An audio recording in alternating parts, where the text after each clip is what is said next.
Established in 2018, Riwanua began as an idea and ordinary space located in Dayak Makassar and in Jagakarsa, Jakarta, functioning as a small library, a working space, a place to hang out, as well as a transit point for friends of various places to stay. From both scheduled and spontaneous gatherings, some ideas to be carried out through collective working began to flourish. With all the existing knowledge, resources, network, and experience, some of those ideas started to be done. Then in the middle of 2021, learning from the pandemic situation that requires camaraderie to survive, Riwanua finally appeared more concrete as an initiative working together in Makassar, with a wider working plan and a larger physical space that can accommodate many things to happen. Now, Riwanua is located in Kamalangrea, Perumahan Dosen Unhas, Block H14, H14, while still maintaining its ordinary space in Jakarta.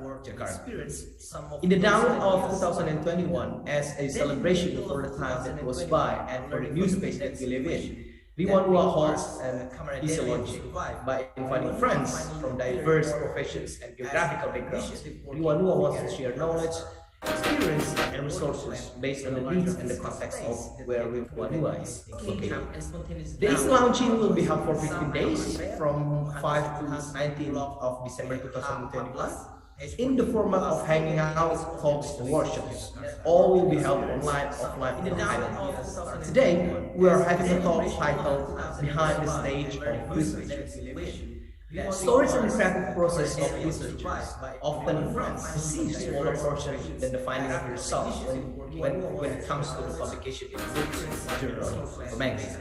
In this talk, we are inviting two researchers to tell us stories behind the stage of the research they have done, they are currently working on, and they will be working on in the future. We will listen to Arianna Mercado's stories of her research on informal networks of Southeast Asia Artist-Run Initiative and underwater cable networks in relation to colonialism, internet speed, and the concentration of capital. Meanwhile, Putra Hidayatullah will talk on how his practice as a trained scholarly correct researcher linked to experimental art practices. Arianna Mercado is a cultural worker from Manila, but she's currently based in London now, and she is the co-founder of Kia Kia Project, a nomadic curatorial initiative with a focus on alternative exhibition formats. Mercado's research interests have focused on informal networks, geopolitical entanglement, and historical materialism in the global south. She received her MFA in curating with distinction from Goldsmiths University of London, where she currently works as a junior fellow for the program. Putra Hidayatullah was born in Banda Aceh in 1988. He is active in several art initiatives and was chosen as one of the young curators of Jakarta Biennial. His curatorial focus is mostly on the issues of violence and memory. In 2014, he held an exhibition entitled Puing Perang in Taman Ismail Marzuki in collaboration with Ruang Rupa and Jakarta Art Council. At the end of 2019, he became the curator for Kauri Wujo, a themed Lorong Memories exhibition organized by Kontras Aceh. He's also involved in the present continuous art event at Museum Macan Jakarta in 2021. Apart from exhibiting, he also writes essays and short stories. Some of his writings were published in Koran Tempo, Jawa Post, and the Jakarta Post.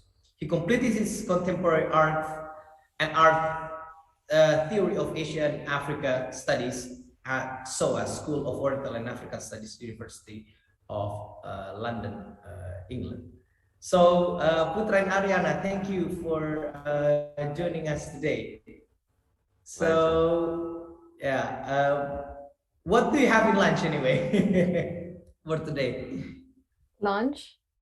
Lunch, yeah. What do you have for lunch? I like to start with the food. I haven't eaten lunch yet, but oh, you haven't eaten your lunch. Yeah. What are you going to cook anyway? I have Vietnamese caramelized pork.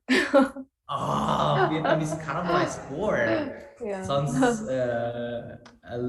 very delicious. Putra, what did you have in your lunch anyway? Well, it's a coincidence that this noon I had Bu Net Tu.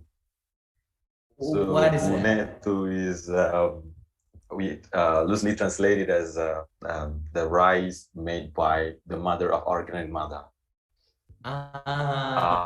So it's like a very special food, like actually very simple one, like some oil with salt and a little egg. So we used to eat that in our childhood when we had no fish, or we were lack of, in hard times, like, so this kind of reunion, like returning back to the past, remembering our childhood while eating that bune too. So it's a very special food, even though it's very cheap. It's very special for my memory. Yeah, it's also very coincidental. Like both of you, Ariana will have lunch with Filipino dishes, and while Putra had lunch with Band Aceh dishes. So it was like a local dishes that you have eaten and you are going to eat. Okay, so I want to start with very simple questions that. Maybe you can tell us and tell the audience of the research that you've done, or the research that you're currently working on. Who's going to start first? Putra or Ariana? Maybe that's first. No. Okay. Okay, Ariana, maybe you can start. Okay. So I currently am doing research, I guess, very loosely on informal networks in Southeast Asia. So I've done a few interviews with different arts initiatives. One being from Manila, which is Lodna Dito projects, and then there's one here as well, and they're focused on like Asian diaspora. So I'm kind of interested in like the ways that they work and kind of organize themselves and that kind of dynamic, especially when like for this one here, like what diaspora means, for example, for Asian practitioners. But I guess the research that I've been like paying more attention to these days is is related to the underwater fiber optic internet cables, which like I found a map last year about like you can see like the different connections between countries, and it's like such a physical infrastructure when you think of like internet kind of as detached or like in the cloud or whatever, but it has like a very material manifestation. So yeah, I've been looking into that really, and like how the colonial pathways of the cables or of history have been paralleled or mirrored in the cables. Yeah. I have a few follow-up questions. What does it mean by informal networks? What is it different? What makes it different with, like, let's say, formal networks? I think like informal networks, because like a lot of that research was based on, I guess, friendships. So I was looking at like how arts communities or initiatives are built on friendship, and so that kind of made it that's how I see it, as informal, because it's like it comes and goes. Like you can have someone come in and then come out eventually, and then people They're still new friends. New people come in, and it's not like organized, I'd say, in like you have a mission vision situation. Yeah. Okay, so that's what makes it different as well from like a formal organization. Now, in relation to the underwater cable networks, how it relates to colonialism that you mentioned before. Yeah, so actually, like, I wanted to show this like map. Yeah. Let me just show it. Oh, okay. Yeah. Post. I need the what you call it, permission, but I can show you in a bit. So yeah, I found out that a lot of these cables connect like previously colonized countries to their colonizers. So here's like the map of the cables, and you can see here in Southeast Asia, let's see, oops, they're a bunch that like connect. So like for example, this one, you can see that these countries like Singapore, Philippines, also they all connect to Japan and like China, which are imperial bodies. And you can see it as well in this one, which is the one that I focused on in my research, which connects to the UK. So like all of these cables mimic these old pathways of trade and development. So they end in like developed countries most of the time. So yeah. I remember we are. We'll get back to that later. Then I'll the same questions with Putra. Could you tell us about your research that you've done and or research you're currently working in and or you'll be working with in the future? Yeah, maybe I'll tell you both as they are closely related. I've been interested in the relation between dictatorship and the minds within a certain space. So more specifically on the issue of New Order and how it shaped culture, especially in art. What kind of aesthetics that it tried to offer and how it controls the artists and art itself through the institutions. This is what I did in the past for several years ago in the time when I was in London.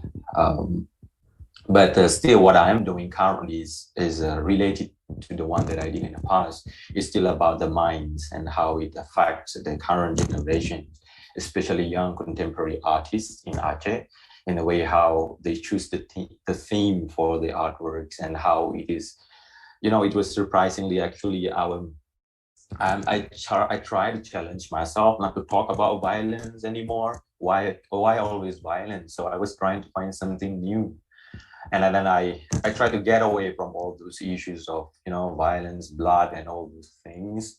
But then it was surprisingly, then it takes me back to that when I was conducting the research, interviewing some young artists weekly, or meeting them in one coffee shop to another. But still, they're pretty much,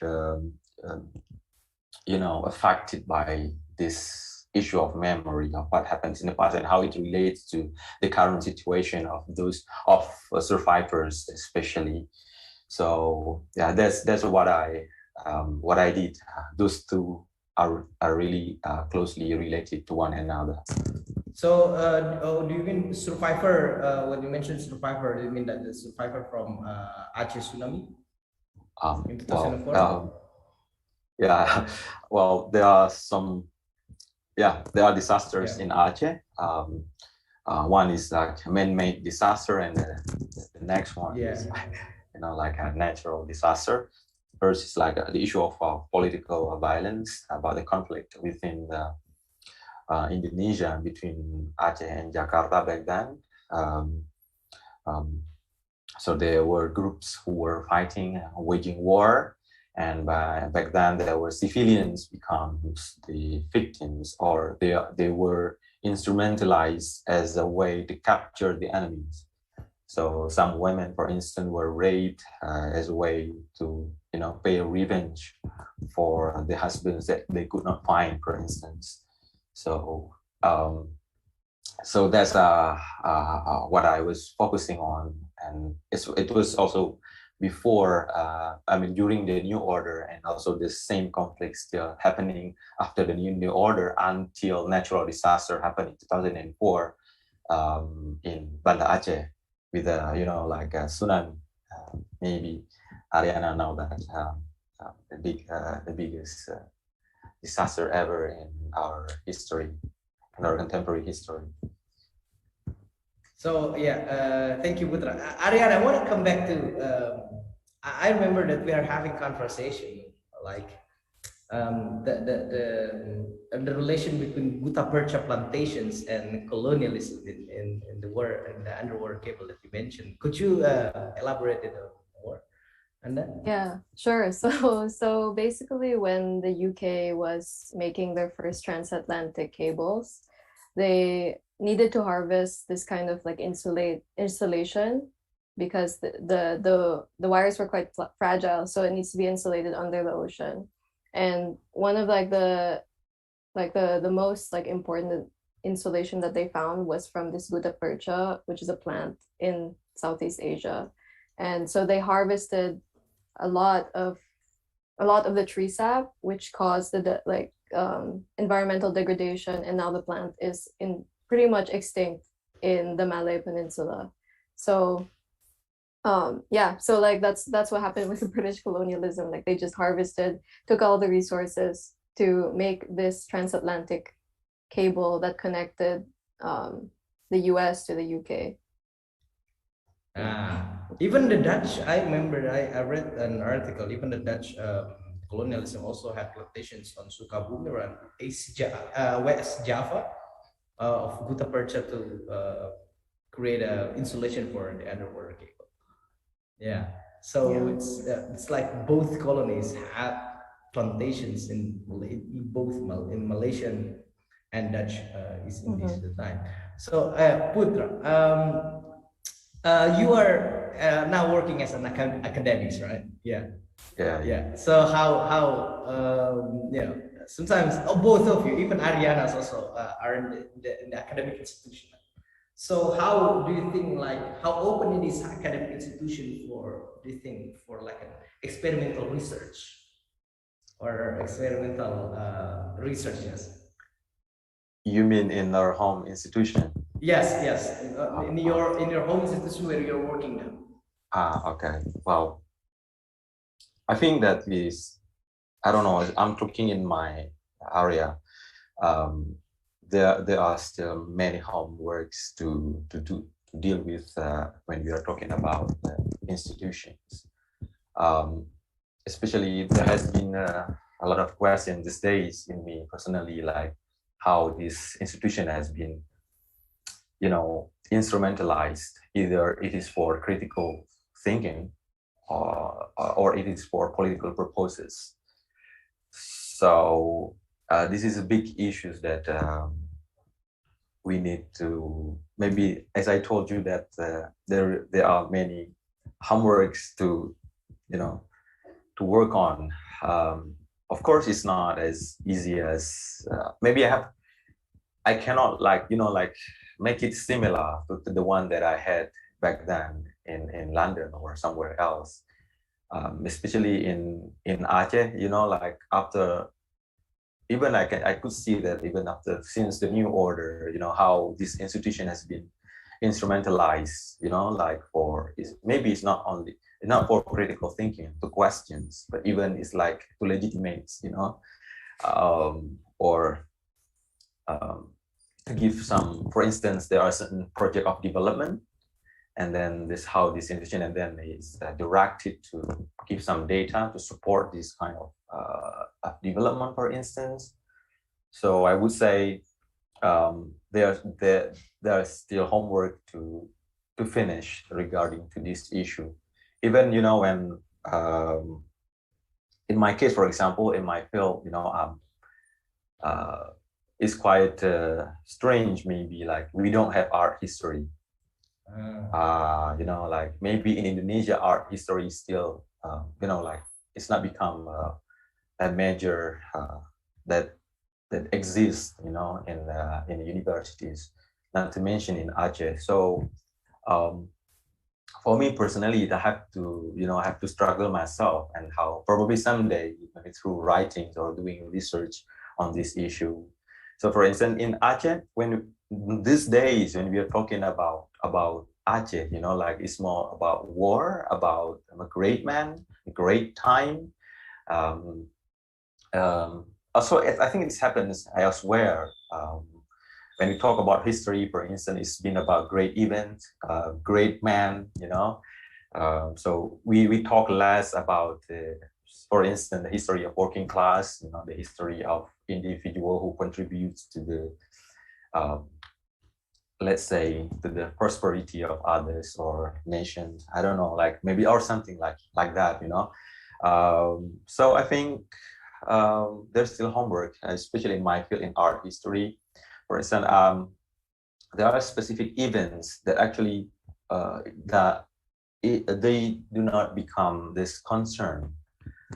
In art, for instance, there are very few research. I'm not confident enough to say not research at all, but I would say there's very few research on the issue of aesthetics, for instance, and how the social dynamics affect how the artists produce the artworks. And especially when in my experience in art is not, I don't see art as only beauty, you know. Art has become many times even a bridge for me to science or to history or to other field of studies. So I find like it's really a gate, and I wish, maybe I hope I could do something in the institution, but I don't know. But currently maybe I can borrow the word of Arianna when she mentions about informal. Currently, honestly speaking, I'm more interested in working with informal network as well, especially in local contexts, because I find many new insights that based in reality and how young people are working, what are their feelings and what they make them sad and what their fear are, you know, all those things. I think more genuine, more organic, and that's how I'm focusing on as well, apart from the institution, because I don't think I have a big power to like, so in other words, like trying to do what we can with what we have. I'm curious, like, because you mentioned earlier that you were looking at like artist themes, like what kind of themes that came out in the artworks that you were studying? Okay, may I share? This is I like yes, the question. Please share a story. Yes, please share. Please share a picture. I'm going to share the. Wow, I have difficulty. Can I have help? Help? You do need help? Maybe Nugraha can. Yeah, because I cannot really. Yeah. So maybe Nugraha can help share first picture that I sent you guys. Yeah. Anyway, what take me back to this issue is that why, for instance, it was my personal story in the beginning. I grew up in it's not in a stable, like in conflict. I witnessed the war between two parties, and I was living within that hard times, and until a peace agreement in 2005, and I've witnessed many civilians become victims, and even my neighbors and some my relatives, my uncle. So this is my experience, and I've seen how, for instance, the innocence, the young child also become a victim that didn't know anything about politics or whatsoever. So in 2010, I went to Jakarta, and I was in a bus. Maybe while waiting up, I was in a bus. I saw a sticker. Maybe everyone in Indonesia is familiar when Suharto said, the picture of Suharto saying like, enak zamanku toh. More or less, my regime is better, isn't it, than today's regime, So, and then there's also news what happens in the media that he is going to be awarded as a national hero. So there are things conflicted in me about what I experienced as a child, about what I see in the bus, and also what I heard in the news. So those things, how comes, for instance, someone who like have something negatively to do with human rights, for instance, become a hero? So there's a questions, and it takes me back to how this happens. How could this happen? When somebody with bloody hands is going to be a hero. So these are questions which later on take me to the idea, to the concept of cultural violence, how the mind is manipulated Yeah. I learned then, it was very interesting research. I love the research. I don't know why. When I was in undergrad, I was kind of traumatic with the research, but with my master degree in SOAS, that's the one that I love. The best days that I had was when I was doing the research. So I started to find out the answer, like how the mind related to the dictatorship, for instance. For 32 years, it is impossible for a regime to stand without doing something with the minds, without manipulating the minds of the mass. So then I learned the concept of cultural violence, which also leads me to the idea of ideological state apparatus. How it's not only like repressive apparatus, but there are ideological state apparatus, like even teachers, lecturers, artists, even religious leaders, and how those were instrumentalized to support the regime. In this case, I was focusing on the issue of ideological state apparatus within the sphere of culture, most specifically in art. So I try to research and find some archive. This is the archive that I found during the New Order. This is during the New Order era. So you can see the picture. This is how, like the artists were not allowed to talk about something happens in reality.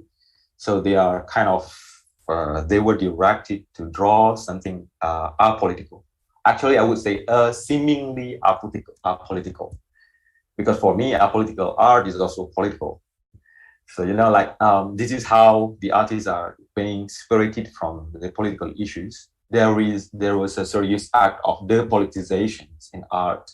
So the artists were only allowed to draw the nature, the landscape, the scenery. And you could see the example here, burung.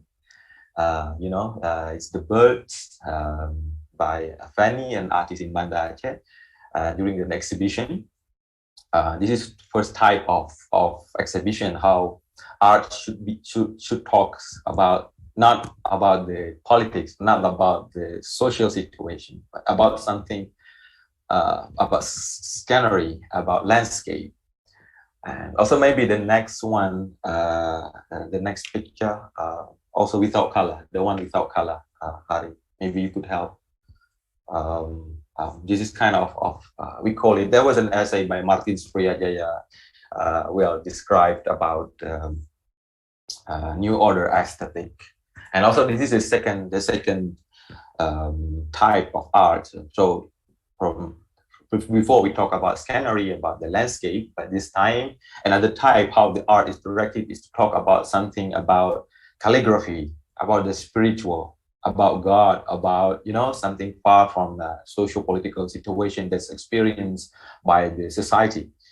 And how this happens is not only through the artists, especially the institutions, including even the universities, and including involving the intellectuals. So there were like kind of symposiums entitled How Art Chinese Culture Should Be Directed. Especially the purpose is to support the development or pembangunan. So the pembangunan, including the modernizations. They're trying to modernize, and with effect, they try to forcing modernization, with this kind of situation.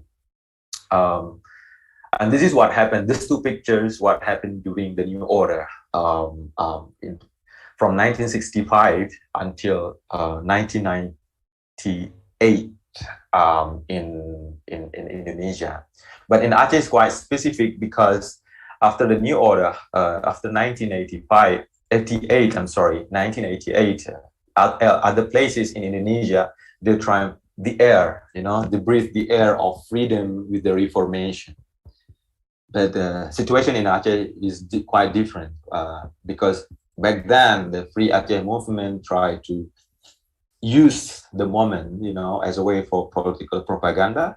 Since there were no control by the New Order, they tried to use this as for their political agenda. So, new hegemony was working on back then in the new open space. But at the same time, there were some artists also. They didn't draw like scannery. They start to give their attention to what happens, outside scannery, not only scannery or landscape or about calligraphy, but they start to respond socio-political situation back then. So this is one of the example of the artist draw. The artist was Mahdi Abdullah, and you could see the difference, right? From previous about the calligraphy, about the scannery or landscape, and now it started to draw to be something political, something about resistance, something about militarism. So this is what happened after the new order. Okay, thank you, Putra, for telling us the stories of your research. My other question is that because I believe I don't know whether we have like the similar experience, but I believe the importance of the supporting people that support your research, not only infrastructure, but only the people surrounding us that support the research. So my question is, how do you build the environment where people around you can support your research? Yeah. Is it okay? For example, just another example. I remember when I did my essays or my research during my time in Goldsmith. I used to talk with Arianna, for example, or talk to my friend from Global South that has a similar, has a similar experience. So it can sometimes help me to elaborate more on the research. Then my question is, how do you build that kind of environment where people around you can support your research, or maybe you don't find it necessary to do? Of course, Arianna. Okay, maybe Arianna gonna try. That's a hard question. I feel like it also kind of depends on the person, right? Like I don't know, like you support people because you believe in them, and so I see that, like, for example, in arts, or like in I guess like the art scene, for example, like they, at least I would say, at least in my experience, and it seems like for you as well, Harry, like it's like the people, sometimes you just meet people who just want to support you. And it's like very privileged, of course, but it's like, I think that like it's also a very different way of working, I think. Let's say I'm making, of course, sweeping generalizations here, but like, and it seems like, at least in the Philippines or in Indonesia, that like, yeah, like it takes a lot of people to kind of like put you, or can help you continue your research. Yeah. Like, whereas here, like in the UK, it becomes more of an individual activity, because like I think there's also this I think culturally there's also like this idea of like the individual genius type thing, and so like they're able, like, you feel, if you're I think if you grow up here, you kind of feel that sense of like, oh, like I can make it by myself, but then at home it becomes more apparent that it's like it takes a village to do it, or with everybody. And I think it's also like about getting I don't know, like it's kind of what I was saying as well with the informal networks, because a lot of it is also based on friendship, and like if people trust you with the work, because if they don't trust you, then they won't support you, right? So yeah, it's really hard. Yeah. So maybe we also like to make it easier to try to paraphrase my question. Maybe the term support itself is not always directly related to the research, but it's also indirectly related. For example, how do you support? How do you carry out research? Well, let's say you have like a personal problems with your partners or something. Sometimes it disturbs you to carry the research more smoothly, isn't it? So what I mean by support is like it's not always direct, but it can also be indirect. Yeah, okay, I see what you mean Yeah, now. yeah. And I think it's because like what's special about these kinds of networks is that like they're friends first before connections, you know? So Exactly. like for example, like when you were going through a hard time, Harry, like we're friends first, so then we talk about our problems. Yeah. And then like, but then of course your research is also involved with you. So it's like Yes. it's like two things. Like you're not just there to talk about let's say intellectual things. Yeah, you know? yeah. Like you're also there to just hang out or just do Yeah. whatever with Exactly. you know. Yeah. Putra, how? Your turn. Yeah, okay. There is a quote that I really like when the first day I was in SOAS, like the head of anthropology department say that we are social creatures. We become ourselves with the help of other people. So I am, and I was pretty much indebted to people around me, directly or indirectly, even not only people, but also space. For instance, coffee shop. So coffee shop has been integral part of my life. So I have to thanks to the coffee shops, also the waiter of the coffee shop. And of course, during these days, I had, debates and conversations with my friends who were taking PhD back then. He was quite sharp. And then the first day I told him that I want to do research about this. And then he asked me back, what is your research question? I didn't know my research question. So the key, I learned that the importance of research question is not about what your research is about. It's not that one, but what is your research questions? So it's really like hitting me in the head. So, but it was a really good strike. It took me to have a further conversation with other PhD students, learn from them, from their experience, and they give me a lot of insights. Even I have a friend in Germany.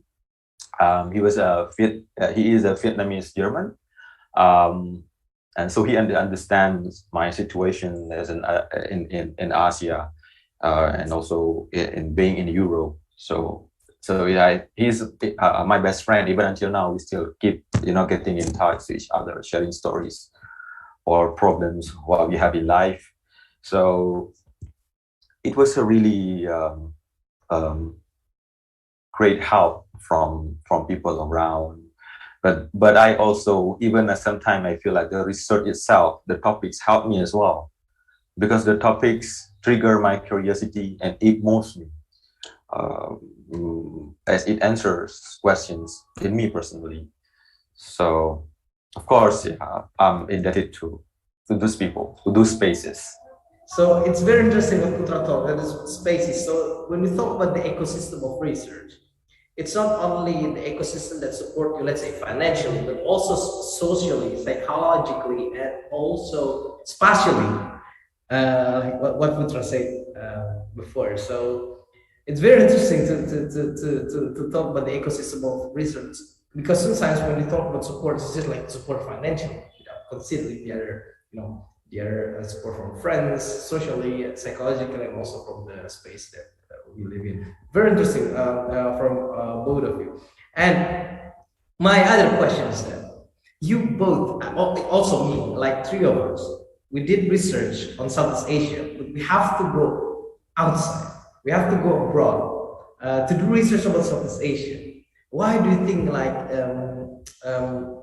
why do you think we have to go abroad to do that research? And do you think it would be different if we done research from the Southeast Asia itself? What's going to be different? Yeah. Who's gonna answer? Putra or Arianna? Maybe you can answer Yeah, it yeah. first. Me? Yeah. Okay. Putra. Okay. Thank you, Arianna.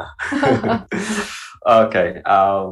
This is a very interesting question, and I would say this is a discursive question. It's gonna trigger a lot of conversations academically or casually about doing research about Southeast Asia, but in Western institutions. Yeah, exactly. in one way or another, I think, I'm sorry if I have to use this term, but I'm talking about my experience. When I was in SOAS, what I love best is how the institution offer the non-Eurocentric views. So the first day I was in SOAS, there was a polemic in the newspaper, like SOAS lecturers said that, like they criticized the philosophers, of Western philosophers, who were male and white, and aristocratic, so they criticized those issues. And also I learned about the topics like the colonial thinking, something like that, try to be critical of our mode of thinking. So I experienced, even my lecturer from the Greek back then say that you don't have to feel shy. You can critiquing anything, because for when the Greek lecturer told me that there is not even one centimeter of my bones that has something to do with colonialism. So you can freely deliver your thoughts, your ideas. There is no hard feeling. So there is no hard feeling. So this is what I like there, and about how we can openly say anything, what we think, as long as we can, logically give the evidence, for instance, or analysis, which in some way or another are difficult here, For example, in my situation in Aceh, for instance, there are things that you could say, and there are things that you couldn't say, even though you know that, for example, that's the reality. So there are like cultural controls, institutional controls. So I remember, maybe I can make some comparisons to make it clear.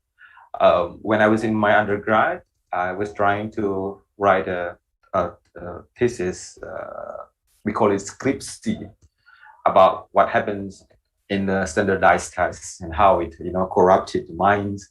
But then my supervisors, erased that, that didn't allow me to do that, to do anything. So that's the issue of doing the research. Of course, it would be different. And also, systematically, when we talk about the system, for instance, I feel like a lot of energy is taken on the procedure thing, on administrative things here. So like how when we contact the lecturers, really, it takes time, and sometimes we didn't get along well, so we had to reach them, and those issues, like we have to make a copy for this, copy for that. But while I was in London, for instance, it allowed me to focus more on the research question and how to answer the research question, both theoretically and empirically. So I find that the huge difference, and also the atmosphere, and we talk about space. I think we cannot really get away with the space. It is inevitably part of how something is achieved or not achieved. In Aceh, and I told you there are a lot of homework, and it takes some time, energy, and patience to deal with maybe something that we cannot compare it apple to apple, of course. But I would say there are still a lot of homeworks to deal with. Okay, so yeah, Arian. Yeah, I think for me, like the reason why I was drawn to, I guess, doing research about Southeast Asia was, I think it was driven by like the fact of moving.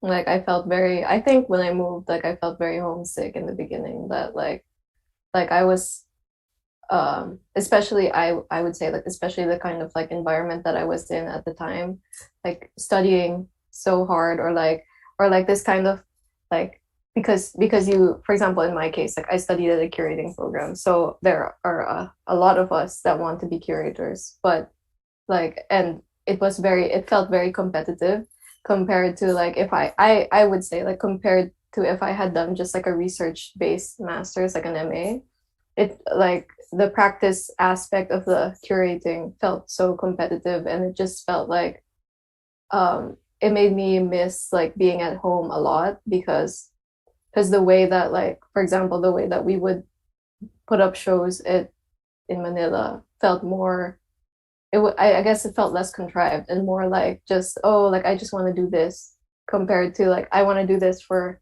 a CV line, you know. And so I was also thinking about like what in I guess in a classroom that's filled with international students, like what is something that I care about that's so specific to me, and like something that like I could talk about freely. So because it's easy, I guess, like it would be easy for me to just be like, okay, like I want to talk about postmodernism or something, but that's something that like Europeans also share, because they have this long history of like writers who are writing about this stuff. And I felt like for me, like it wasn't like, why go here to study something like that when I could explore something else, or like something that I felt really strongly about. And yeah, because like I grew up, I guess, like when I grew up, I guess, in the art scene, I was surrounded by a lot of like collectives and initiatives. So I felt that that was very close to my heart. So that's why I wanted to do research about that. And I think it was, I guess, yeah, like the same with Putra. Like if you were doing the research at home, it would have like there would be like a different lens, I guess, different way that you would approach it. And I felt like I wouldn't have been able to do the same research if I was at home, or at least in the way that I have been doing it now, you know. So yeah. What about you, Harry? Yes, yeah. I think my answer I is kind like of like that. more. Yes. I think my answer is kind of like more in anthropological sense. So the moment I had to study abroad was the moment when the first time I came abroad over the course of my 27 years of life at the time.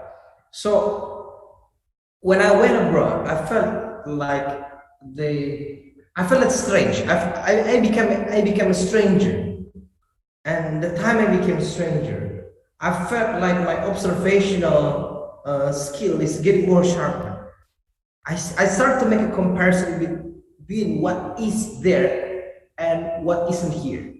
Also conversely, for example, between Indonesia and London, oh, there isn't something like this here, but there was something there. And you know, and also what's the similarities?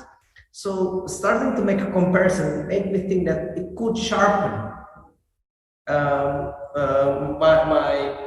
observational skill. But then when I come back, I start to see also, I started to become a little bit stranger to my own culture. I see something from like the point of view of the outsider.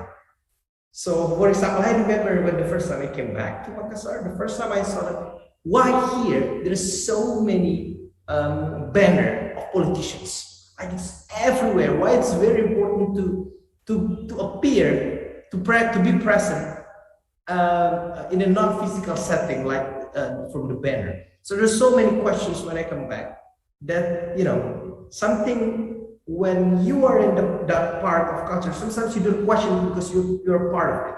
But when you go somewhere else for quite a long time, then you can maybe start to question it and start to see different. I think that what happens to me, like that's why I'm studying at Southeast Asia as well.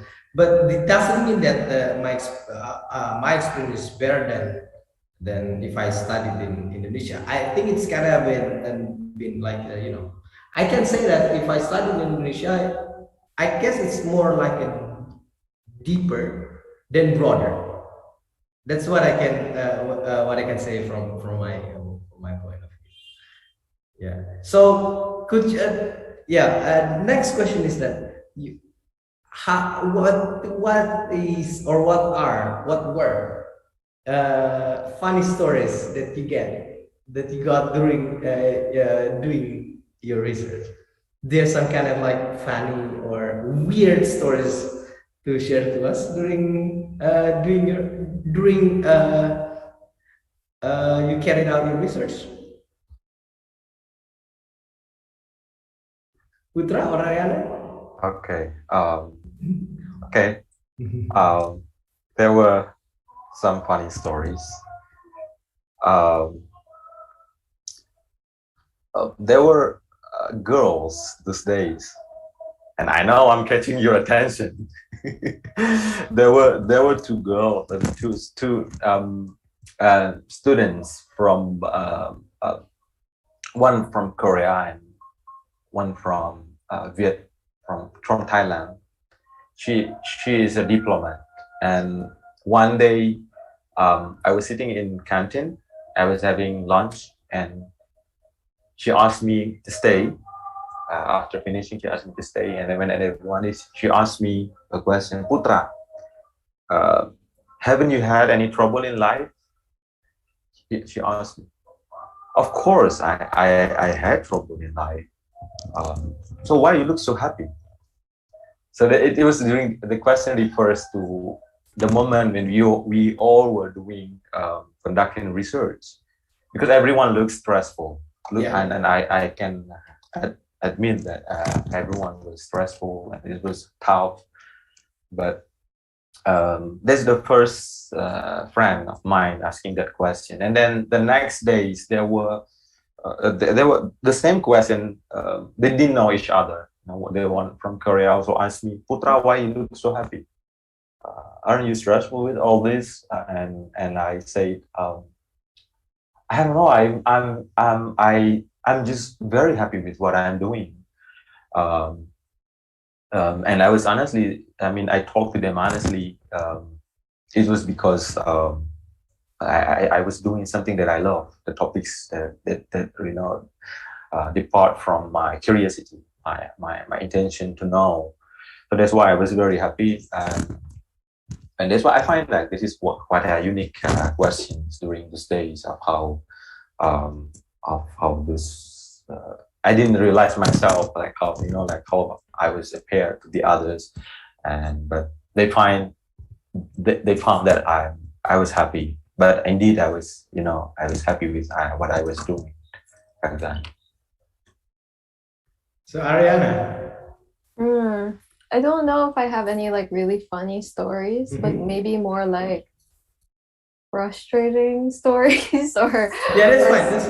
It's also frustrating. Or yeah, like I remember when I was doing like the research about the cables, like I encountered a lot of comments, for example, from some of my classmates, but also like my tutors as well, who were, for example, like they were questioning why I put so much importance on the cables, or like they wanted to push forward, like when I was writing, they wanted to push forward like the digital aspect of the cables. But then I think it was also because it's hard to translate it too, because I feel like when I explain to you, Harry, like when I first explained to you the cables, like you immediately understood, like, oh yeah, like it's extractivist and and like all of this like history of colonialism. But then obviously like European people won't really understand that. So in the beginning, they were really pushing for me to kind of like talk more about the digital aspect, which was really, really frustrating. And I think like it was because they didn't understand like it was because I also had to spell it out for them, like the material conditions of living in the global south, or like what material like infrastructures and what that kind of means, because they didn't really get it. Yeah, so it wasn't really funny, it's more of like frustrating to deal with. But yeah, it's kind of, it feels also really, I don't know if you had that experience too, Putra, but like it's really frustrating to have to, I don't know, explain yourself so much, like because like for example the cable in the topic of the cables, it's a long story, like just it's a long story period of like I guess the history of colonialism, neo-colonialism, and the current like ongoing imperialism in Southeast Asia. Like the story is so long that it takes forever to even explain. Like where do you even begin? Like it's hard. And so like having to explain all of that like was really I feel like it's necessary as well because it makes me like articulate, you know, my position, but it's also like really frustrating. Yeah. Yeah, I remember my friend protesting to one of our tutor in Goldsmiths, saying that why, when it comes to like European context, no one, you don't, the lecturer don't feel it necessary to explain it to the student who are non-European. But when it comes to a non-European explaining a certain context, they ask us to explain about it, blah blah blah blah blah. There's need to explanation. There's like, it's not fair. My friend told that I have protested to the tutor. It's not fair. Even if you, it's like an environment of environmental student, not only European, and so maybe like some of them don't really know their what you guys are doing in European context. My friend protesting to the tutor, and then see the tutor change a little bit the approach. So yeah, I guess I feel it as well. Like there's always necessary. There's always necessary to you know to explain ourselves, even like especially when it comes to a very local term that you have to explain what it means and blah blah blah blah blah blah. Blah. Yeah, that's something I guess is frustrating. But on the other hand, it's also quite challenging for me to you know how to translate this into English. Something that you know sometimes words are not translatable. And so yeah, so I feel it. I feel it. Yeah, I feel it as well. Yeah. Now, so if you let's say if you want to transform the research you've done into an artwork, what would it be like in your mind? Let's say, yeah, Putra, you want to you know transform the research on memory and finance into an artwork. What would it be like? And Ariana, if you want to transform the informal networks or the other word came up into an artwork, what you know, what you have in your mind? That's it. Me? Yeah. Okay. I Yeah, it's coincident that it is just these few days I'm thinking about creating an artwork of. I'm not an artist, but somehow I am triggered, you know, to produce artwork. So the concept is already in my mind. So, like, it's also related to my research, very closely related. So I was thinking of, you know, making a pool or digging the land, and then putting the water, but with a red color. And then there are fans, you know, like moving fans, and there's a place of dictator Suharto, enak zamanku toh, and then within the pool of with a red color, there were names of the victims of the massacres or all the things. So that's what I have in mind as a concept, if it is translated into the artworks. Yeah. So what's the function of the fan? Well, to make it moving, you know, like with the smiling general, moving, like saying hi to each other, moving like this. And zaman kuto, so it's like kind of so to make it at like certain point they will be facing one another. So like this. Yeah, they will be facing one another like that. Yeah, or maybe I will just make like not facing another like this. And like yeah, so that's what I have in my mind for the idea of the hour. Or I don't know, maybe it should happen someday. I don't know. We'll see. Yeah. Ariana, what do you have in mind?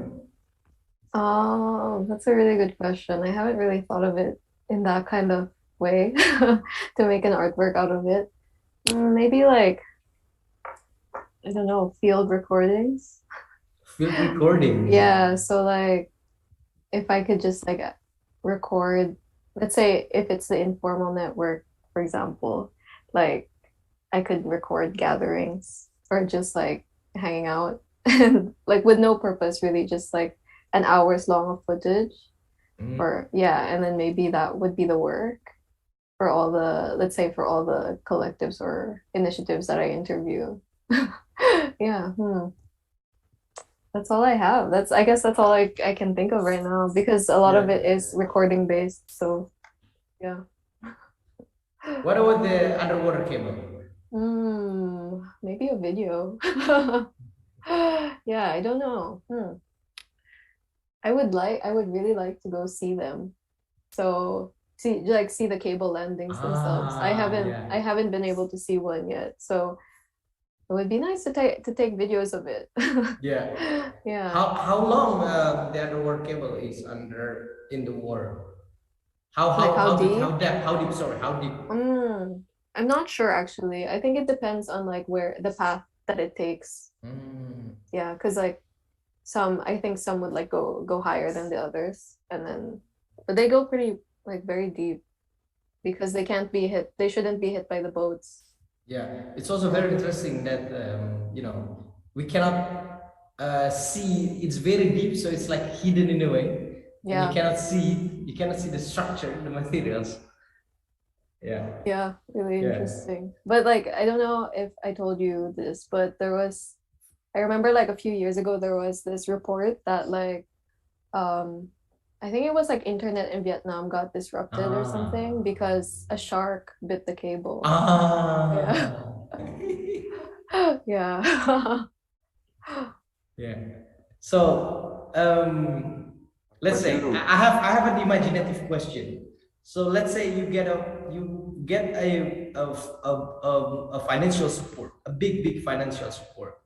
So what research are you going to carry out? If you let's say now we have a very like you have let's say unlimited, not that unlimited, you have like a more than just enough abundant resource to do research. What research are you going to do? Putra, wow, if you have like an abundant resources. it's a very nice imagination, to imagine having. Yeah, if you have so much resources to do research, what research are you Wow, going to so do? much resource, so much power. What are you going to do with that? Okay. Yeah. Well, I think what I have in my mind right now is with that money, I will create maybe not only all the whole money for the research, but I'll manage it. Of course, I need space and I'll create kind of museum, but it's not a museum of objects, but museum of knowledge. So what I'm going to do next is I'm trying to research what the experience of citizens in the city.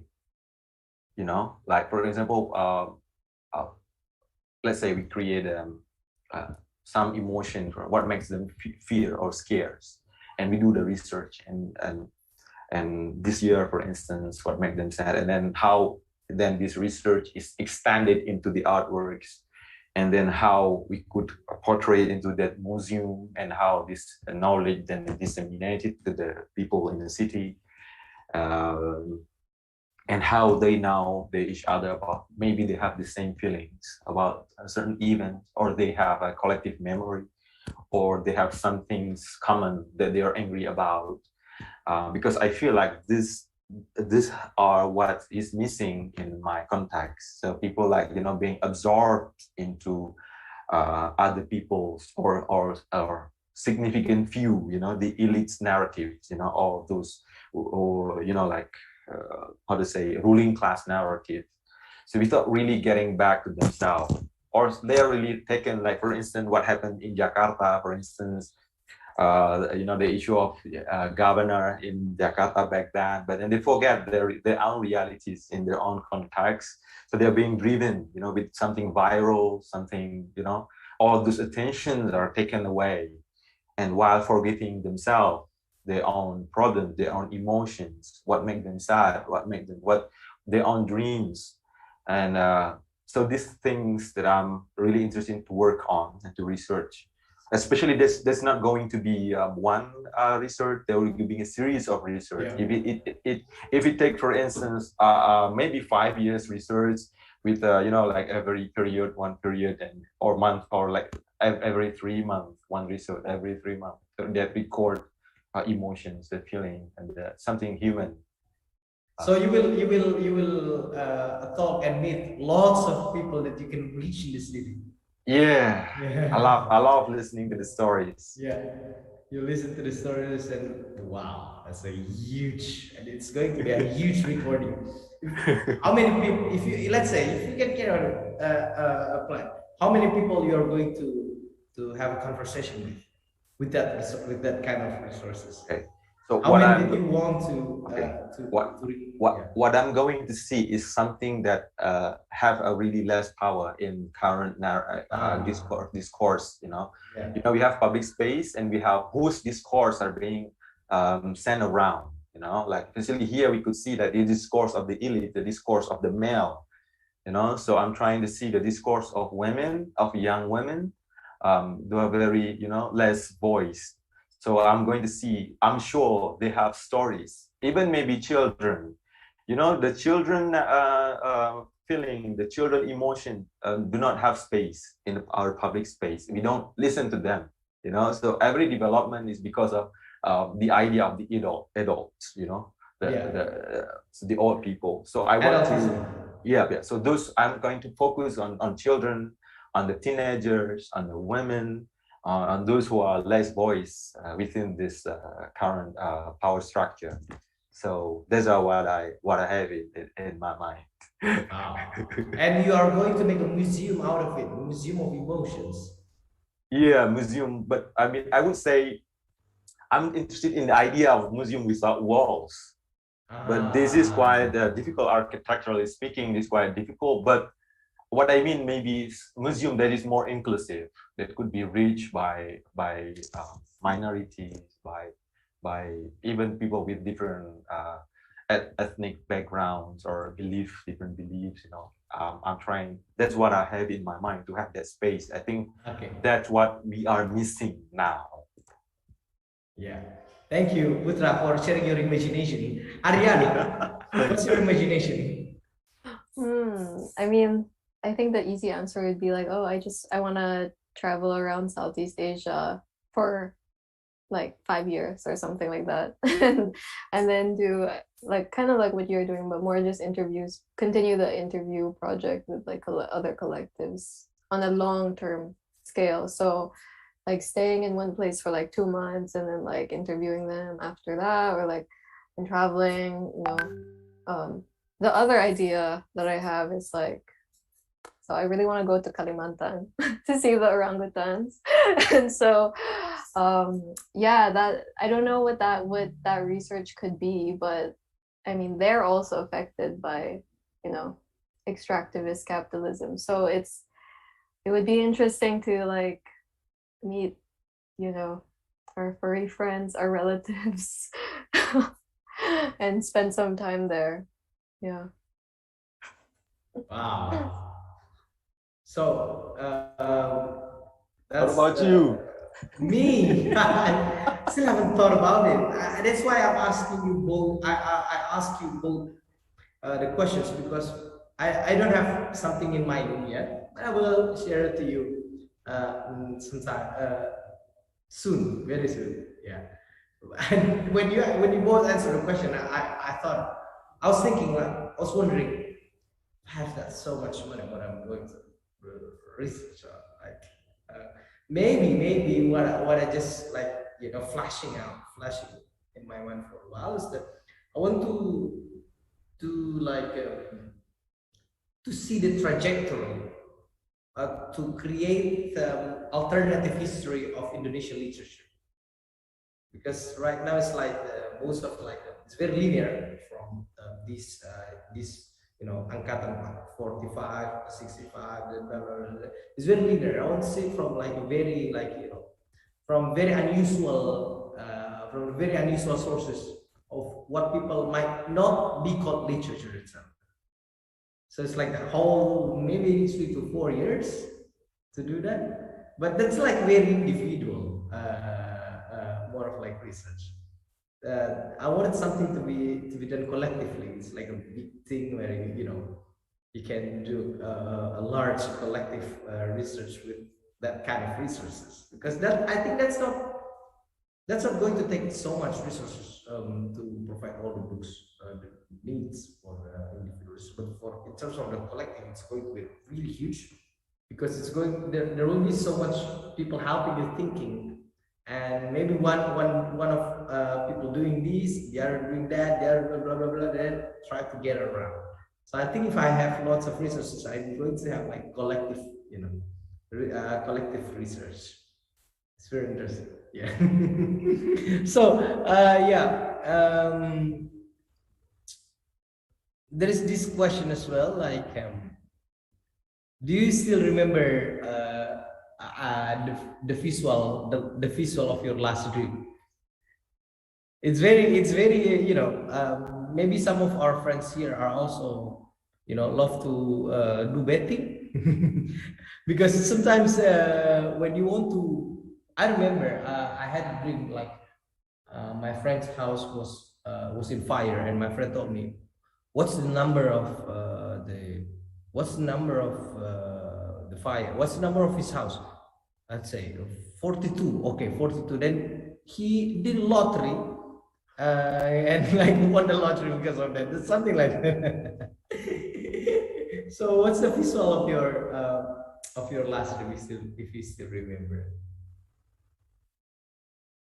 Last night, I actually dreamt of receiving my BRP in the mail because I'm waiting for mine right now. So I think it was a stress dream where that's what I was dreaming. And I Dream of remember, uncertainties, right? yeah, so I remember I received it in the mail in my dream, and when I opened it, the color was green. It means that you're accepted. Oh, I hope so. But yeah, that was the visual of the dream last night. Yeah. Putra, what was your last dream? Do you still remember the visual of your last dream? Honestly speaking, this is the most difficult question. Because you know what? I think it's been years since the last time I had dreams. It's kind of weird, I never have dreams anymore. Or maybe there were dreams, but it soon disappeared from my memory as I am awake. So I can say there is no dreams at all within this month, or maybe last month, or previous month. So it's kind of weird. If I could have expectation, I really want to have dreams. That's also my dreams, to have dreams. Like waking up, after dreaming at night, and then waking up in the morning, you write your dreams. It becomes stories. I like stories, and I want to write something from my mind, from my dreams. But unfortunately, the dreams do not really come to my mind all these years. I don't know why, but I don't know how I would answer your question. But maybe there's a unique dream I can tell you. It was like when I was at junior high school. It was years ago. That's what I remember. So back then, my brother and my mother, they needed a motorbike, but they lose the key. They could not operate the motorbike because the key was lost. So like they start fighting. They start arguing. Like angrily to each other. You lose it, and then like it takes like. But one night when I went to sleep, I had a dream. In my dream, I saw the key. It was, how to say, di atas plafon, on the roof. Above the ceiling. Above the ceiling. Yeah, above the ceiling. Above the ceilings. That's the dream. And the next day, I asked my brother to climb up the stair, and he found the key there. Maybe you are the one who hide it. No. Unconsciously. No. Then you consciously dream. Then you consciously remember your dream because you did it unconsciously when you wake up. I don't know. It's kind of weird. The weirdest dream that I had. So maybe that's what I can tell you. So yeah. Yeah. But I have a dream to have a dream. Okay. Thank you, Putra and Ariana. Maybe you have anything to share with us, or you have a question to one another? No. What is your next project? Me? Oh, Ariana. Yeah, that's a nice question. My next project, I'm curating an exhibition in January for this art space in London, and the artist that I'm working with is from Peru. So his work is about like he's constructing these balconies in the art space, and they will be singing to each other an opera, but in Morse code. So yeah, that's my upcoming project. Yeah. Yeah. It reminded me of the time during the pandemics as well, right? Yeah, Many people were yeah. singing from their balconies. Yes, like, yeah. What about you? What about you guys? Me? Any upcoming Putra. projects? Yeah. Okay. There will be an exhibition in December this month. I'm curating an exhibition in Museum Macan in Jakarta. Still related to the issue of memory that I was one trying to get to avoid of, but I could not. It took me back there again. There's a research, and also my next project is I'm working on my book, and I hope that it could be published soon. Book of stories, and I'm also working on a novel. I'm writing a novel. I hope to finish it soon because I'm triggered to write more research, to do more research. But for now, I'm focusing on those two. Yeah. Also I'm working, helping for documentize was challenging part with Kandan and everyone, and I'm really thankful for that experience. So yeah, I think that's what I can tell you, Hari. Yeah, Ariana will also come to Southeast Asia. Come to Singapore in August. Maybe we can meet in Jakarta or somewhere. Yeah. Or Makassar. Wow. Really hope to meet you all. Yeah. To hang out, not meet. I don't like hang out. Yeah. We should keep getting in touch. Yeah, Ariana and Hari. Yeah. Okay. Thank you, Ariana and Putra, for sharing the stories of your research, and thank you for all the people who are joining us here in YouTube channel, in Riwanua's YouTube channel, and also thank you for the production team of Riwanua. And yes, I think that's the end of our conversation. See you. Let's we still have a group. Let's maintain the group and have a conversation as well as the group. Let's just not stop it here. Let's just continue this. Maybe you can share so many things, share humors or share news. There's a very interesting news that I really remember. It was from Filipinos that people. There was a group of people who, maybe you can confirm this, area. There was a group of people who kill other people who sing "My Way" in karaoke. Yes. Yes. Yeah. My way killings. My way killings. Is it still happening now? I don't think it's happening now. I think this was like early 2000s. And yeah, so whenever like people would sing My Way on karaoke, someone would come in. So do you know why?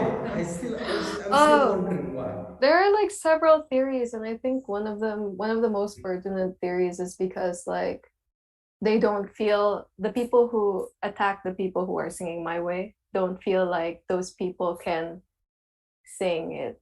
Like not necessarily about tone, but I think the concept of the song, like they feel like they're being arrogant, for example. Yeah. So it's with the quality. If you sing it not really good, then that happens. No, not about like the quality of the singing, but the person who's singing it. So let's say like you don't believe that person deserves to say that they did it my way, then that's what happens. Yeah. Okay.